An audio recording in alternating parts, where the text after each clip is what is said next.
There are two main reasons why most network marketers fail in our industry.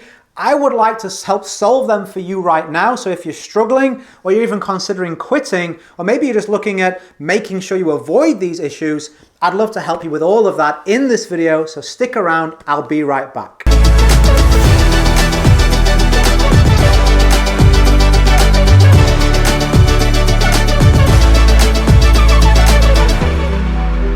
Okay, welcome back. So I was a rep in the field for many years, became the #1 international income earner, sponsored 750 people.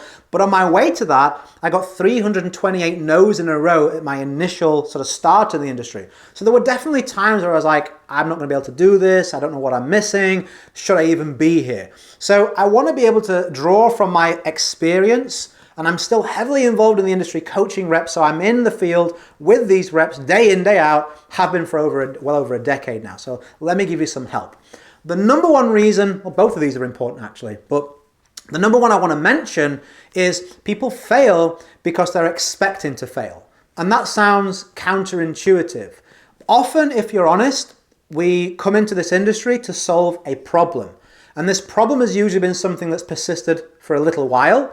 And we have a kind of a hang up about that problem, right? We blame ourselves for it. I remember when I got involved in network marketing, I just lost a business and I'd got a bunch of debt, on my account. And I felt like a loser. I was like, I've let my family down. I've let myself down. This is embarrassing, having to start again. I wasn't confident in myself. I was half expecting for it not to work, for it to be too good to be true. I'm like, well, yeah, Richard, it might work for these other people, but kind of a bit of a loser and you've kind of made these mistakes and So I was carrying that mentality into the business and that affected the way in which I performed. So often people don't have business problems, they have personal problems that show up in the business. So when it comes to failure, a lot of times if you actually were to have a camera above you and watch your actions, you wouldn't actually be doing what you thought you were doing. It's really surreal sometimes where like time just passes you by and you're like, I want to be productive. And you're like, I just wasted 3 hours on social media. Now, you know that that's not smart. So what you need to ask yourself is, why did I do that to myself? Why did I allow myself to get distracted? Often it's to do with that personal fear of failure. It's like, if I give my all and that's not good enough, what then? Like right now, I've got a bit of an excuse like I did. I was like, well, I'm sort of trying to do this, but if I really wanted to go big, I could do, but I'm just playing it safe. That was just fear. That was just me giving myself a kind of an excuse to say, well, the reason I'm not doing well is because I'm not really giving it my all. I wasn't brave enough to go all in and then face the consequences. You should absolutely do that. If you're like, yeah, that's kind of me, I do have a bit of a fear of failure or looking foolish or whatever it may be, the more you focus on something, the more likely you make it happen because the more your brain looks for proof of it and it's almost attractive. I remember reading a study once about accidents in road accidents, especially in motorsport. And they were saying that they now train race drivers to look at where the recovery is, not the obstacle they're trying to avoid. Because if they look at the obstacle, somehow they monitor the steering and they're still a little bit more towards the obstacle than they would be if they looked around the open space and stared into that. It's weird, but we literally what we focus on kind of grows and grows and grows and becomes more of a bigger deal. So if you're thinking about failure, if you're telling yourself that you're this, you're that, you're the other, you're literally making it more likely to happen. So stop that. What can you do about that? Well, look for success stories in your company. Look for positive testimonials. Look for people who've been where you are and have done great things in the industry, maybe even in your company. So you can start to counteract that negative voice and go, yeah, but I've got loads of proof stacking up here on the positive side of the scale. Look at all these people just like me who've done great things. That's the #1 reason I believe people fail in network marketing themselves. #2 is mismanaged expectations. Like you may have come in through somebody who told you it would be easy, told you it would be quick, told you wouldn't have to do a bunch of things that now you're expected to do. And now you get to this point where you're like, well, that was wrong. I'm angry. I'm going to quit. I don't even know why I should be here, right?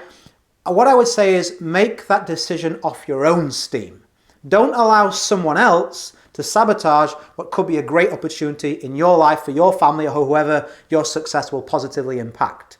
Now, if you're now in a company or a product and it isn't good quality, there isn't good network there, there's not good people, you just don't feel it's right, fair enough. You may want to move on to another company. It took me 3 companies to find success. I know people, it took them 10 companies. There's no shame in that. Don't stay somewhere where you know you're not going to stay long term. You're just going to sabotage your own success. But if you look at the company and the product and you're like, I really like those, it's just the one person that's kind of annoyed you, ask yourself this, understand the difference between fault and responsibility. See, it isn't your fault that you're in that situation, but it is your responsibility how you react and what you do about it. So what I don't want you to do is blame someone else, quit something that you don't need to quit, fail where you don't need to fail because you allowed someone else to get in your head and sabotage that. Like, they're the one with the problem, they're the one that lied, they're the one that stretched the truth. Maybe they're desperate, we don't know what's going on with them. That's not your responsibility. It's not your fault either, but it is your responsibility to say, you know what, I'm going to be an adult about this, I'm going to have a level head, and I'm going to weigh up the pros and cons of staying here and really do believe, can I still get success here? The same reasons that brought me in, do they still persist in my life?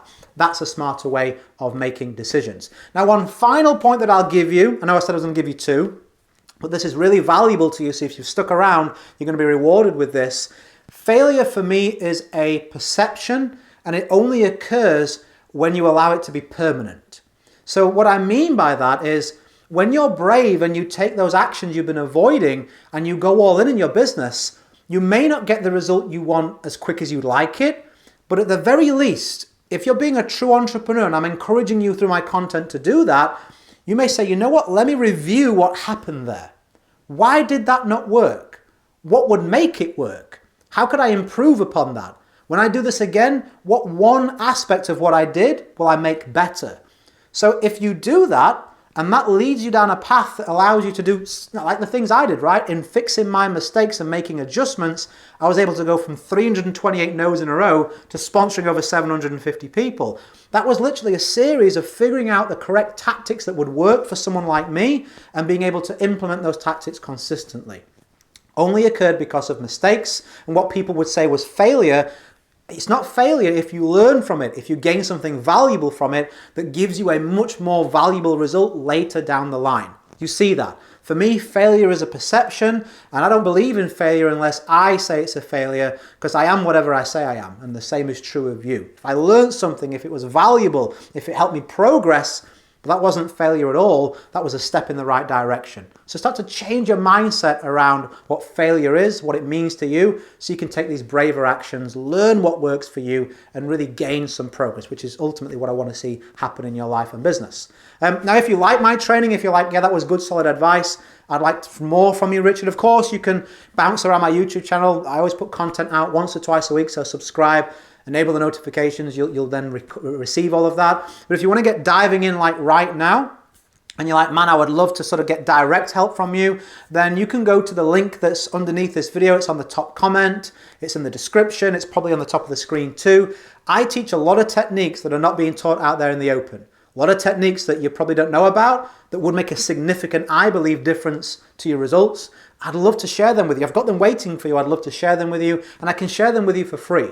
Inside of my Facebook group, when you go to that link I gave you that's around this video, you can request an invitation. I'll send it out, a request to join the group, and I will approve you personally. Ask me any questions you've got, I'll give you a direct answer, and immediately in the group, I can show you all those resources. You can pick and choose the ones that you need, and you can be making progress by the end of the day. I'd love to put you in that position, and like I said, my Facebook group and the content in it is entirely free, and no one's allowed to promote their company in there either, so it's safe for you and your team. As I always say, go create a day in a life that counts. Always have more desires and excuses. I hope this has served you well. I look forward to seeing you in the group, and whatever you're doing, have a great day. Hope it's a good one for you. Bye for now.